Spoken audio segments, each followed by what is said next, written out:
Primetime news tonight. Time's up. Prime Minister makes case for Petrojam buyback. Not a big deal. Why some experts believe it's okay for children to work. And plans outlined to address rat infestation in Montego Bay.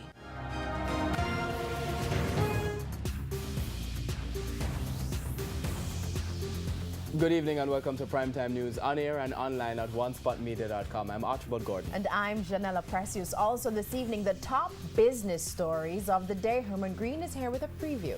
Thank you, Janella. Well, the United States Embassy has outlined plans it says will help with entrepreneurship in Jamaica. We'll tell you about those plans and how you can get involved on the business day. And from business we go to sports. Spencer Darlington, what's happening there?